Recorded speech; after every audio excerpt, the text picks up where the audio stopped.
ಕರೋಡಿ ಮಲ್ಯ ಅನ್ನೋ ಗೋಡೋನಲ್ಲಿ ಬೋಲಾ ಅನ್ನೋನೊಬ್ಬ ಕೂಲಿ ಮಾಡ್ತಾ ಇದ್ದ. ಬೋಲಾ ಅನಾಥನಾಗಿದ್ದ. ಅವನಿಗೆ ಈ ಪ್ರಪಂಚದಲ್ಲಿ ಯಾರೂ ಇರ್ಲಿಲ್ಲ. ಸೇಠ್ಜಿ, ನಾನ್ ಎಲ್ಲ ಚೀಲನ ಇಟ್ಟಿದ್ದೀನಿ. ಸರಿಯಾಗಿ ಇಟ್ಟಿದ್ಯಾ ಅಲ್ವಾ?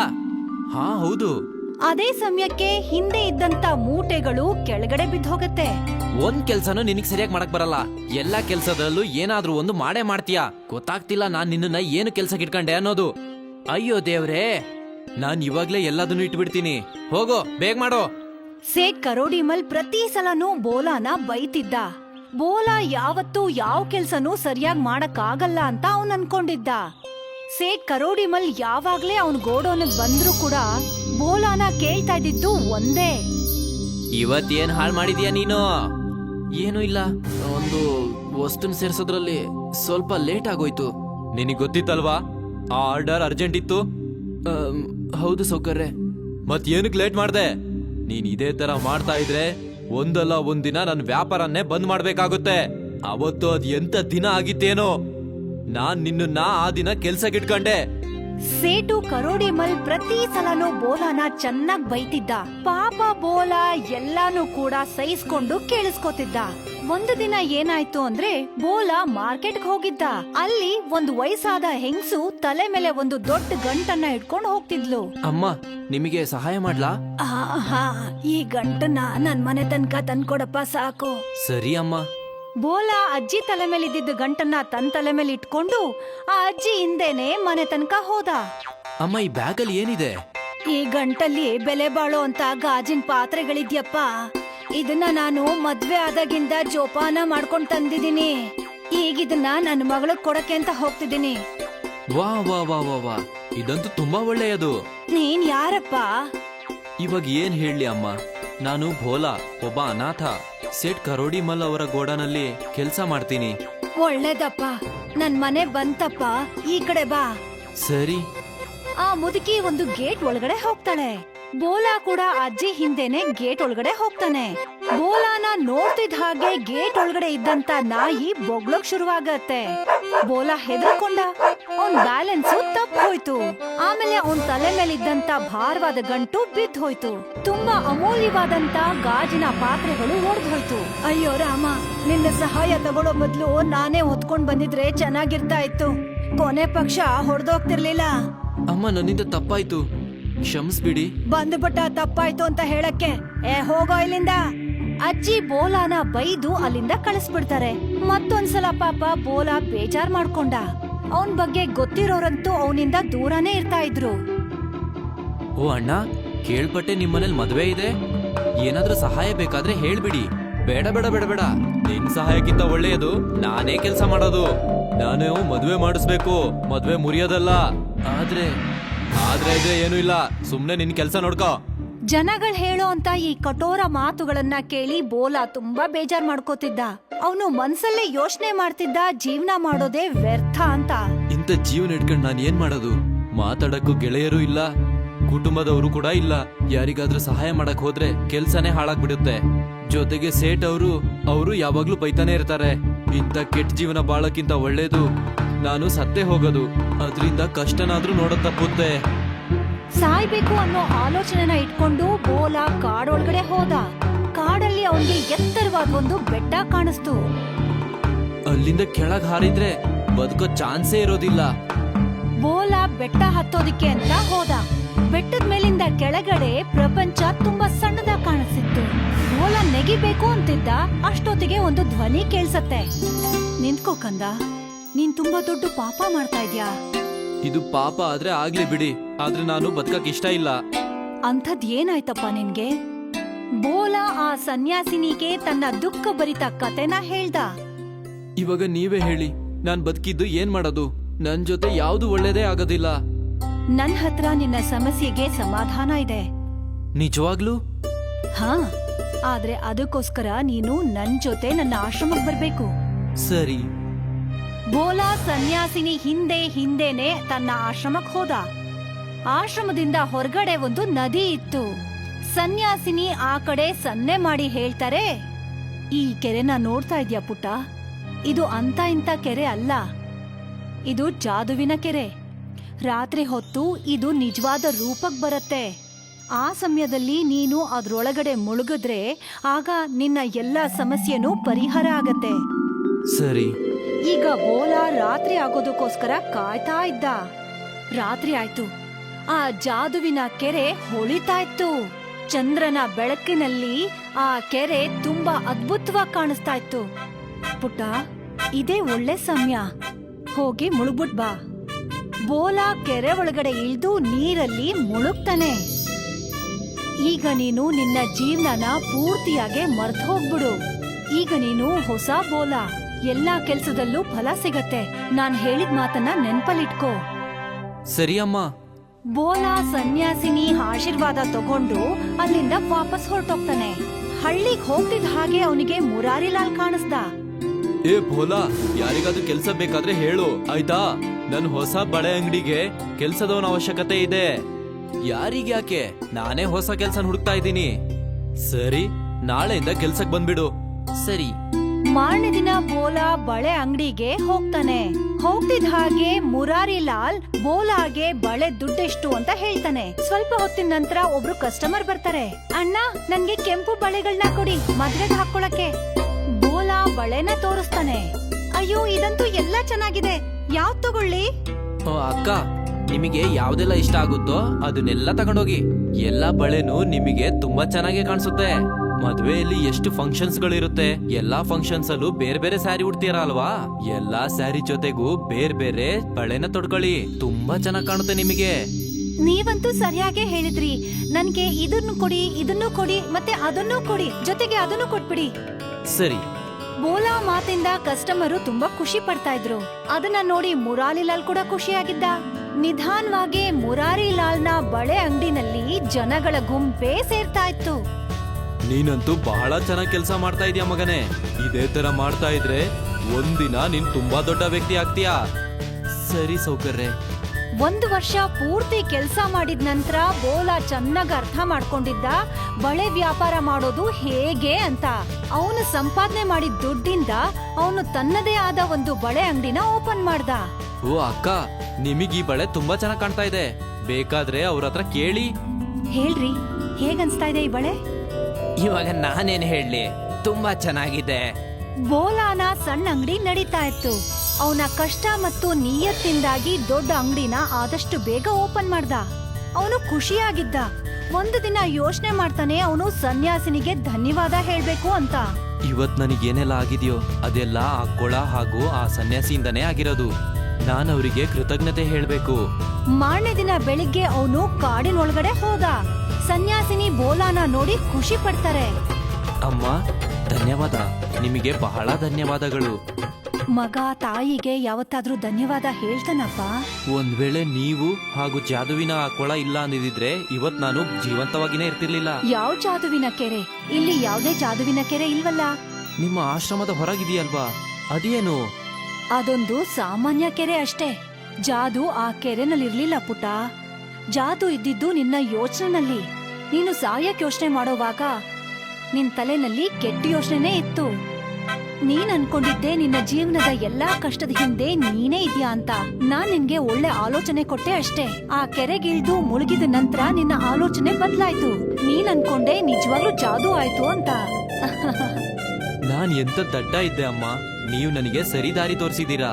ಧನ್ಯವಾದ, ಬಹಳ ಬಹಳ ಧನ್ಯವಾದ. ಯಾವಾಗ್ಲೂ ಖುಷಿಯಾಗಿರು. ಸನ್ಯಾಸಿನಿ ಬೋಲಾ ಆಲೋಚನೆನ ಬದಲಾಯಿಸಿ ಅವನ ಜೀವನನೇ ಬದಲಾಯಿಸ್ಬಿಟ್ಲು. ಆ ಕೆರೆನಲ್ಲಿ ಯಾವುದೇ ಜಾದೂ ಇಲ್ದೇ ಇರಬಹುದು, ಆದ್ರೆ ಬೋಲನ ಜೀವನದಲ್ಲಿ ಜಾದೂನೇ ಮಾಡಿತ್ತು. ಯಾಕಂದ್ರೆ ಅವನ ಆಲೋಚನೆ ಪರಿವರ್ತನೆ ಆಗಿತ್ತು. ಅವನು ನಕಾರಾತ್ಮಕದಿಂದ ಸಕಾರಾತ್ಮಕ ಯೋಚನೆ ಮಾಡ್ತಿದ್ದ.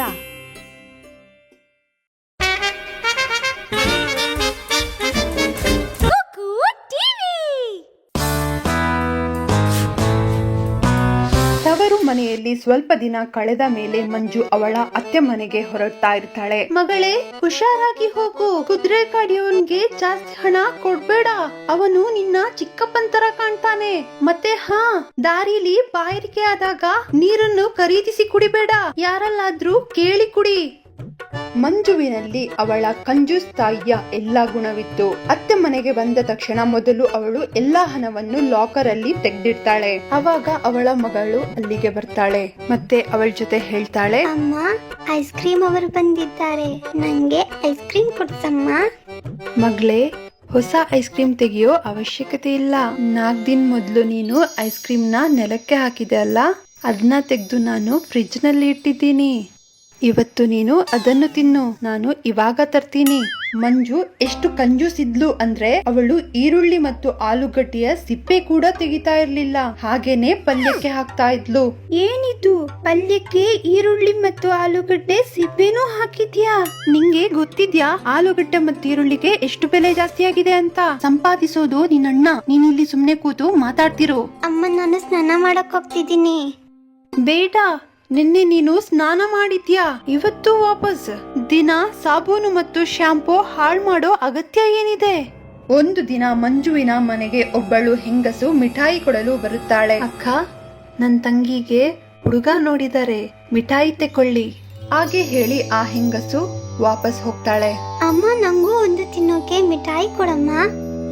ಬೇಡ ಮಗಳೇ, 7 ದಿನ ಬಿಟ್ಟು ದೀಪಾವಳಿ ಇದೆ, ಇದನ್ನೇ ಉಪಯೋಗಿಸಿದ್ರೆ ಆಯ್ತು. ಮಂಜುವಿನ ತಂಗಿಯ ಅತ್ತೆ ಮನೆ ಕೂಡ ಅವಳ ಊರಲ್ಲೇ ಇತ್ತು. ಮಂಜು ಕೆಲವೊಮ್ಮೆ ಅವಳ ಮಗ ಚಿಂಟುನ ಕರ್ಕೊಂಡು ಮಂಜುವಿನ ಮನೆಗೆ ಬರ್ತಾ ಇದ್ಲು. ಮಂಜುವಿಗೆ ಚಿಂಟು ಬಂದ್ರೆ ತುಂಬಾ ಕಷ್ಟ. ಯಾಕಂದ್ರೆ ಯಾವಾಗೆಲ್ಲ ಚಿಂಟು ದೊಡ್ಡಮ್ಮನ ಮನೆಗೆ ಬಂದಾಗ ತುಂಬಾ ಖರ್ಚು ಮಾಡಿಸ್ತಿದ್ದ. ಅತ್ತೆ, ನನ್ ಚಡ್ಡಿ ಹರಿದೋಗಿದೆ, ನಂಗ್ ಅಂಗಡಿಯಿಂದ ಹೊಸ ಚಡ್ಡಿ ಕೊಡ್ಸಿ. ಮಗ, ಹರ್ದೋಗಿರೋ ಚಡ್ಡಿನೇ ಹಾಕು, ಇಲ್ಲಿ ಮನೆಯಲ್ಲಿ ನಿನ್ನ ಯಾರ್ ನೋಡ್ತಾರೆ? ಇಲ್ಲ, ಎಲ್ಲಾರು ನನ್ನ ತುಂಬಾ ರೇಗಿಸ್ತಾರೆ. ಹಾಗಾದ್ರೆ ಪ್ಯಾಂಟ್ ಹಾಕೋ. ಪ್ಯಾಂಟನ್ ಚಡ್ಡಿ ಮೇಲೆ ಹಾಕೋದಲ್ವಾ? ಇಲ್ಲ, ಚಡ್ಡಿ ಇಲ್ದೇನೆ ಪ್ಯಾಂಟ್ ಹಾಕೋ. ಮರುದಿನ ಚಿಂಟು ಮಂಜು ಜೊತೆ ಹೇಳ್ತಾನೆ, ಅತ್ತೆ, ನನ್ ಪೆನ್ಸಿಲ್ ಆಗೋಗಿದೆ, ನಂಗ್ ಹೊಸ ಪೆನ್ಸಿಲ್ ಬೇಕು. ಅರೆ, ಮೊನ್ನೆ ಅಷ್ಟೇ ನಿಂಗೆ ಪೆನ್ಸಿಲ್ ಕೊಟ್ಟಿದ್ದೆ, ಪೆನ್ಸಿಲ್ ತಿಂದ್ಯಾ ಏನೋ? ಇಲ್ಲ, ನಂಗ್ ಹೊಸ ಪೆನ್ಸಿಲ್ ಬೇಕು. ಹಣ ಏನು ಮರದಲ್ಲಿ ಹುಟ್ಟುತ್ತಾ? ಒಂದ್ ಕೆನ್ನೆಗ್ ಬಾರಿಸಿದ್ರೆ ಎಲ್ಲಾನು ಸರಿ ಹೋಗುತ್ತೆ, ಓಡು ಇಲ್ಲಿಂದ. ಚಿಂಟು ಅಳ್ತಾ ಅಲ್ಲಿಂದ ಹೊರಡ್ತಾನೆ. ಸ್ವಲ್ಪ ದಿನ ನಂತರ ಚಿಂಟು ಅವನ ಮನೆಗೆ ವಾಪಸ್ ಹೋಗ್ತಾನೆ. ಅವಾಗ ಮಂಜುಗೆ ಒಂದಿನ ಚಿಂಟು ಜೊತೆ ಮಾಡಿದ ಕೆಲ್ಸಕ್ಕೆ ಪಶ್ಚಾತ್ತಾಪ ಪಡ್ತಾಳೆ. ಮತ್ತೆ ಒಂದಿನ ಮಂಜು ಚಿಂಟುವಿನ ಮನೆಗೆ ಹೋಗ್ತಾಳೆ. ಅರೆ ಚಿಂಟು ಮಗ, ಹೇಗಿದ್ಯಾ? ನಂಗ್ ನಿಮ್ ಜೊತೆ ಮಾತಾಡಕ್ ಇಷ್ಟ ಇಲ್ಲ. ಹಾಗೆಲ್ಲ ಹೇಳ್ಬಾರ್ದು ಮಗ, ದೊಡ್ಡಮ್ಮಂಗೆ ನಮಸ್ತೆ ಹೇಳು. ಚಿಂಟು, ಇವತ್ತು ನಿನ್ನ ಜಂಗಲ್ ಬುಕ್ ಮೂವಿಗೆ ಕರ್ಕೊಂಡ್ ಹೋಗ್ತೇನೆ. ಏನು, ನಿಜವಾಗ್ಲೂನಾ ಅತ್ತೆ? ಹಾ. ಸರಿ, ನಡೀರಿ ಅತ್ತೆ, PVR ಹೋಗೋಣ. ಇಲ್ಲ ಮಗ, ಹತ್ರದಲ್ಲಿ ಲೋಕಲ್ ಮೂವಿ ಇದೆ, ಅಲ್ಗೆ ಹೋಗೋಣ. ಅರೆ, ಮೂವಿ ನೋಡಕ್ಕೆ ಯಾವ್ದಾದ್ರೆ ಏನು? ಮಂಜು ಟಿಕೆಟ್ ಕೌಂಟರ್ ಹತ್ರ ಟಿಕೆಟ್ ತೆಗಿತಾ ಇರ್ತಾಳೆ. 2 ಟಿಕೆಟ್ಗೆ ಎಷ್ಟು? 120 ರೂಪಾಯಿಗೆ. ಆದ್ರೆ ನನ್ ಜೊತೆ ಚಿಕ್ಕ ಹುಡುಗ ಇರೋದು, ಇವೊಂದು ಅರ್ಧ ಟಿಕೆಟ್ ತಕೊಳ್ಳಿ. ಇಲ್ಲ ಮೇಡಮ್, ಪೂರ್ತಿ ಟಿಕೆಟ್ ತಗೋಬೇಕು. ಟಿಕೆಟ್ ತೆಗೆದುಕೊಂಡ ನಂತರ ಮಂಜು ಚಿಂಟುವಿನ ಕರ್ಕೊಂಡು ಒಳಗೆ ಹೋಗ್ತಾಳೆ. ಮಂಜು ಮತ್ತು ಚಿಂಟು ಮೂವಿ ನೋಡ್ತಾ ಇರ್ತಾರೆ. ಅತ್ತೆ, ನಂಗ್ ಹಶ್ವಾಗ್ತಿದೆ. ಬಂದು 10 ನಿಮಿಷ ಕೂಡ ಆಗಿಲ್ಲ, ಅಷ್ಟು ಬೇಗ ನಿಂಗೆ ಬಾಯಾರಿಕೆ ಶುರು ಆಯ್ತಾ? ಇಂಟರ್ವಲ್ ಆಗ್ಲಿ, ಅವಾಗ ನೀರು ಕುಡಿಯೋಣ. ಮಂಜು ಮೂವಿ ನೋಡುವುದರಲ್ಲಿ ತಲ್ಲೀನಳಾಗುತ್ತಾಳೆ. ಇಂಟರ್ವಲ್ ಆದಾಗ ಅವಳು ಪಕ್ಕದಲ್ಲಿ ನೋಡುವಾಗ ಹತ್ರ ಚಿಂಟು ಇರೋದಿಲ್ಲ. ಅರೆ ರಾಮ್, ಈ ಚಿಂಟು ಎಲ್ಲಿ ಹೋದ? ಮಂಜು ವಾಚ್ಮ್ಯಾನ್ ಹತ್ರ ಹೋಗ್ತಾಳೆ. ಅಣ್ಣ, ನೀವು ಇವಾಗ ಎಲ್ಲಾದ್ರೂ ಚಿಕ್ಕ ಹುಡುಗನ ನೋಡಿದ್ರಾ? ಅವನ ಹೆಸರು ಚಿಂಟು. ಗೊತ್ತಿಲ್ಲ ಅಕ್ಕವ್ರೆ, ಇಲ್ಲಿ ತುಂಬಾ ಜನ ಮಕ್ಕಳು ಹೋಗ್ತಾರೆ ಬರ್ತಾರೆ. ಅಯ್ಯೋ ದೇವ್ರೆ, ಏನ್ ಮಾಡ್ಲಿ ಇವಾಗ ಈ ಹುಡ್ಗನ? ಎಲ್ಲಿ ಹೋಗಿ ಹುಡುಕ್ಲಿ? ಇವಾಗ ಸ್ವಲ್ಪನೇ ಮೂವಿ ಉಳಿದಿದೆ, ಅದು ನೋಡ್ದಿದ್ರೆ ಟಿಕೆಟ್ ಹಣ ಕೂಡ ವ್ಯರ್ಥ ಆಗುತ್ತೆ. ಪೂರ್ತಿ ಮೂವಿ ನೋಡಿ ಆದ್ಮೇಲೆ ಅವನ್ನ ಹುಡ್ಕೋಕೆ ಹೋಗ್ತೀನಿ. ಟಿಕೆಟ್ ಹಣವನ್ನು ವಸೂಲಿ ಮಾಡುವ ಕೆಲಸದಲ್ಲಿ ಅವಳು ಪೂರ್ತಿ ಸಿನಿಮಾ ನೋಡಿಯೇ ಹೊರಗೆ ಬರ್ತಾಳೆ. ಮಂಜುವಿಗೆ ಚಿಂಟು ಎಲ್ಲೂ ಸಿಗಲ್ಲ. ಅಯ್ಯೋ ದೇವ್ರೆ, ಏನ್ ಮಾಡ್ಲಿ? ಪೊಲೀಸ್ ಸ್ಟೇಷನ್ಗೆ ಹೋಗಿ ಕಂಪ್ಲೇಂಟ್ ಕೊಡ್ಲಾ? ಒಂದ್ ವೇಳೆ ಯಾರಾದ್ರೂ ಚಿಂಟುವನ್ನು ಕಿಡ್ನಾಪ್ ಮಾಡಿದಾರೋ ಏನೋ? ಕಿಡ್ನಾಪ್ ಮಾಡಿದ್ರೆ ಕಿಡ್ನಾಪರ್ ನನ್ ಜೊತೆ ಹಣ ಕೇಳ್ತಾನೆ. ಮಂಜು ಚಿಂಟುವಿನ ಮನೆಗೆ ಹೋಗ್ತಾಳೆ. ಏನಾಯ್ತಕ್ಕ, ಯಾಕಿಷ್ಟೊಂದು ಬೇಸರದಲ್ಲಿದೀಯಾ? ಚಿಂಟು ವಾಪಸ್ ಏನಾದ್ರೂ ತುಂಟತನ ಮಾಡಿದ್ನಾ? ಇಲ್ಲ ಇಲ್ಲ, ಅದು ಹೀಗೆ ಸುಮ್ನೆ. ತಂಗಿ, ನಾನೊಂದು ದೊಡ್ಡ ತಪ್ಪು ಮಾಡಿದೀನಿ. ಅದು ಚಿಂಟು. ಏನಾಯ್ತು ಚಿಂಟುವಿಗೆ? ಏನಿಲ್ಲ, ನೀನು ನನ್ನ ಕ್ಷಮಿಸು ತಂಗಿ. ಚಿಂಟು ಎಲ್ಲಿ ಹೋಗಿದ್ದಾನೆ ಅಂತ ಗೊತ್ತಿಲ್ಲ. ಸಿನಿಮಾ ಹಾಲಲ್ಲಿ ನನ್ನ ಹತ್ರನೇ ಕೂತಿದ್ದ. ಆದ್ರೆ ನಾನು ಮೂವಿ ನೋಡೋದ್ರಲ್ಲೇ ಚಕಿತಳಾಗಿದ್ದೆ. ಗೊತ್ತೇ ಆಗಿಲ್ಲ ಅವನು ಯಾವಾಗ ಹೋದ ಅಂತ. ಅವಾಗ ಇದ್ದಕ್ಕಿದ್ದಂತೆ ಚಿಂಟು ಅಲ್ಲಿಗೆ ಬರ್ತಾನೆ. ಅರೆ ಚಿಂಟು, ನೀನೆಲ್ಲಿಗೆ ಹೋಗಿದ್ದೆ? ನಂಗತ್ತೆ ನೀರೇ ಕೊಡಿಸ್ಲಿಲ್ಲ, ಅದಕ್ಕೆ ನಾನ್ ಮೂವಿನ್ ಬಿಟ್ಟು ಅರ್ಧದಲ್ಲೇ ಬಂದ್ಬಿಟ್ಟೆ. ಆಮೇಲೆ ರಸ್ತೆಯಲ್ಲಿ ನನ್ ಫ್ರೆಂಡ್ ಸಿಕ್ತ. ಆಮೇಲೆ ರಸ್ತೆಯಲ್ಲಿ ನಂಗ್ ಸ್ನೇಹಿತ ಸಿಕ್ತ. ಅವನ್ ಜೊತೆ ನಾನು ಕ್ರಿಕೆಟ್ ಮ್ಯಾಚ್ ನೋಡಕ್ ಹೋಗಿದ್ದೆ. ನನ್ನ ಕ್ಷಮಿಸು ತಂಗಿ, ಇವತ್ತಿಂದ ನನ್ನ ಕಂಜೂಸುತನವನ್ನು ನಾನು ಬಿಡ್ತೀನಿ. ಆ ದಿನ ಮಂಜುವಿಗೆ ಅವಳ ಕಂಜೂಸಿತನದ ಅರಿವಾಗುತ್ತೆ. ಜಾಸ್ತಿ ಕಂಜೂಸಿತನ ಒಳ್ಳೇದಲ್ಲ. ಕೆಲವೊಮ್ಮೆ ಜನರು ಹಣವನ್ನು ಉಳಿಸಲು ಹೋಗಿ ಬಹುದೊಡ್ಡ ತೊಂದರೆಗೆ ಒಳಗಾಗ್ತಾರೆ ಅಂತ.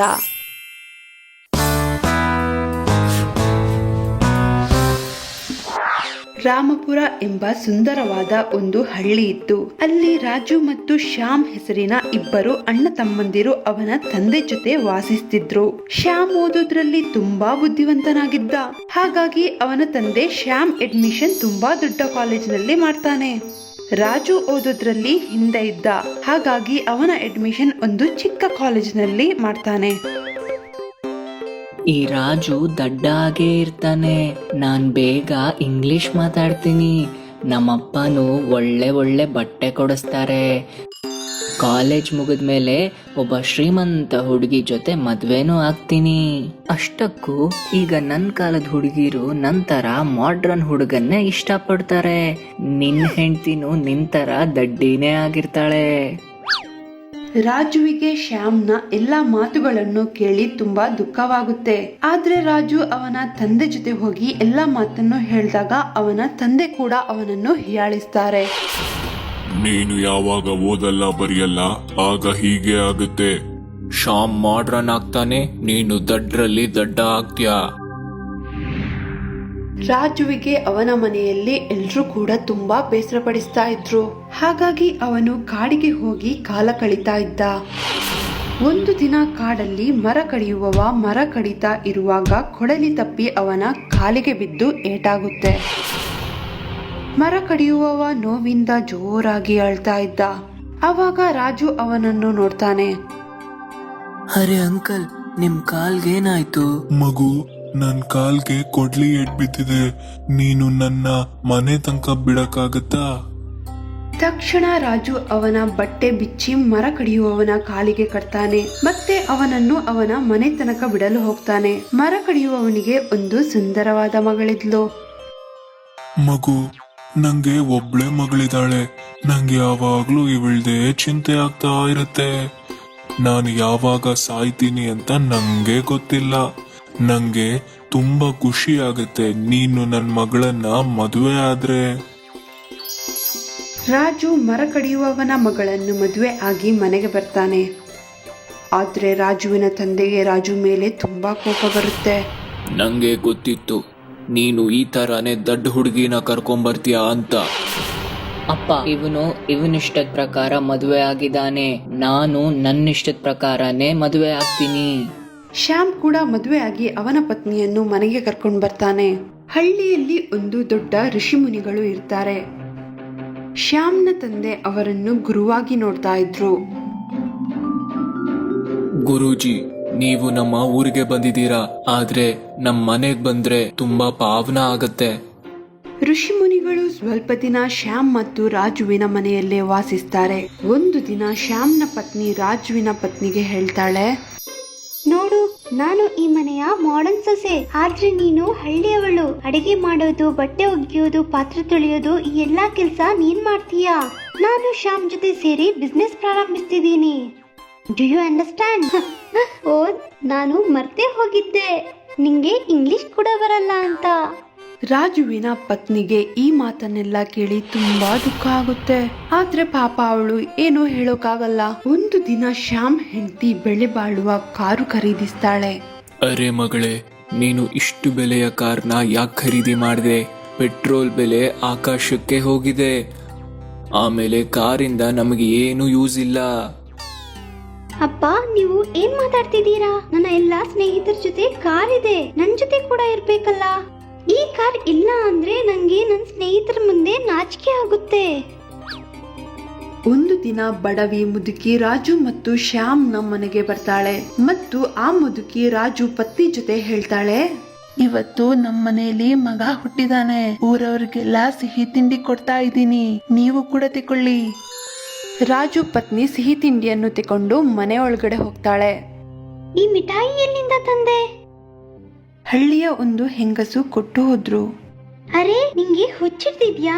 ನಿಂಗೆ ಗೊತ್ತಿಲ್ವಾ ನಾವು ಶ್ರೀಮಂತರು ಅಂತ? ಬಡವರು ಕೊಟ್ಟ ಯಾವ ವಸ್ತುನು ಕೂಡ ನಾವು ತಿನ್ನಲ್ಲ. ಈ ಮಿಠಾಯಿ ಹೋಗಿ ಹೊರಗಡೆ ಬಿಸಾಕು. ನಿನ್ ಮಂಕು ತಲೆಗೆ ಏನ್ ಹೋಗಲ್ವಾ ಏನೋ? ಸ್ವಲ್ಪ ದಿನದ ನಂತರ ಶ್ಯಾಮ್ನ ಪತ್ನಿಯ ಹುಟ್ಟಿದ ಹಬ್ಬ ಬರುತ್ತೆ. ಶ್ಯಾಮ್ ಪತ್ನಿ ರಾಜುವಿನ ಪತ್ನಿಗೆ ಹೇಳ್ತಾಳೆ, ಇವತ್ತು ನನ್ ಬರ್ಡೇ ಪಾರ್ಟಿಗೆ ತುಂಬಾ ಜನ ಬರ್ತಿದ್ದಾರೆ. ಇಡೀ ದಿನ ನೀನು ರೂಮಲ್ಲೇ ಇರು. ನಿಂಗೆ ಬಟ್ಟೆ ಹಾಕೋಕೆ ಕೂಡ ಬುದ್ಧಿ ಇಲ್ಲ. ನನ್ ಎಲ್ಲಾ ಸ್ನೇಹಿತರು ನನ್ ತರಾನೇ ಮಾಡರ್ನ್. ಒಂದ್ ವೇಳೆ ಅವರು ನಿನ್ನನ್ನು ನೋಡಿದ್ರೆ ನನ್ ಮರ್ಯಾದೆ ಹೋಗುತ್ತೆ. ರಾಜುವಿನ ಪತ್ನಿ ಅಳೋಕೆ ಶುರು ಮಾಡ್ತಾಳೆ. ಅವಾಗ ಋಷಿಮುನಿಗಳು ರೂಮಿಂದ ಹೊರಗೆ ಬರ್ತಾರೆ. ಶ್ಯಾಮ್ನ ಹೆಂಡತಿ ಜೊತೆ ಹೇಳ್ತಾರೆ, ನಾನು ತುಂಬಾ ದಿನದಿಂದ ನೋಡ್ತಾ ಇದ್ದೀನಿ, ನೀನು ಈ ಪಾಪದ ಹುಡುಗಿಗೆ ತೊಂದರೆ ಕೊಡ್ತಾ ಇದೀಯಾ. ಶ್ಯಾಮ್, ರಾಜು ಮತ್ತು ಅವನ ತಂದೆ ಕೂಡ ಅಲ್ಲಿಗೆ ಬರ್ತಾರೆ. ನಿಮಗೆ ಮಾಡ್ರನ್ ಆಗಿರೋದು ಅಂದ್ರೆ ಏನು ಅಂತಾನೆ ಗೊತ್ತಿಲ್ಲ. ಇಂಗ್ಲಿಷ್ ಮಾತಾಡೋದ್ರಿಂದ, ಫ್ಯಾಷನಬಲ್ ಬಟ್ಟೆ ಹಾಕೋದ್ರಿಂದ, ಕಾರ್ ಖರೀದಿಸೋದ್ರಿಂದ ಎಲ್ಲ ನೀವು ದೊಡ್ಡೋರು ಅಂತ ಹೇಳ್ಕೊಡೋದ್ರಿಂದ ಯಾರು ಮಾಡ್ರನ್ ಆಗಲ್ಲ. ಜನ ಮಾಡ್ರನ್ ಆಗ್ತಾರೆ ಅವರ ವಿಚಾರಗಳಿಂದ. ಮಾಡ್ರನ್ ಆಗ್ತಾರೆ ಯಾರು ಸಮಾಜದ ಕೆಟ್ಟ ರೀತಿ ರಿವಾಜಗಳನ್ನ ಮುರಿತಾರೆ. ಹೇಗೆ ಅವತ್ತು ರಾಜಾಳ ಹೆಂಡತಿ ಮಾಡಿದ್ಲು. ಅವತ್ತು ಒಂದು ಬಡ ಹೆಂಗಸು ಎಷ್ಟು ಪ್ರೀತಿಯಿಂದ ಸಿಹಿ ಕೊಡಕ್ಕೆ ಬಂದ್ಲು. ಇವಳು ಖುಷಿಯಿಂದ ಸಿಹಿನ ಸ್ವೀಕಾರ ಮಾಡಿದ್ಲು. ರಾಜುನ ಹೆಂಡತಿ ಕಾಡಲ್ಲಿದ್ರು ಮಾಡ್ರನ್ ಆದ್ಲು. ಮತ್ತೆ ನೀನು ಸಮಾಜದಲ್ಲಿದ್ದು ದಡ್ಡಿ ಆದೆ. ಮತ್ತೆ ನೀವೆಲ್ಲರೂ ಓದಿ ಬರೆದು ದಡ್ರು ಆಗಿದ್ದೀರಾ.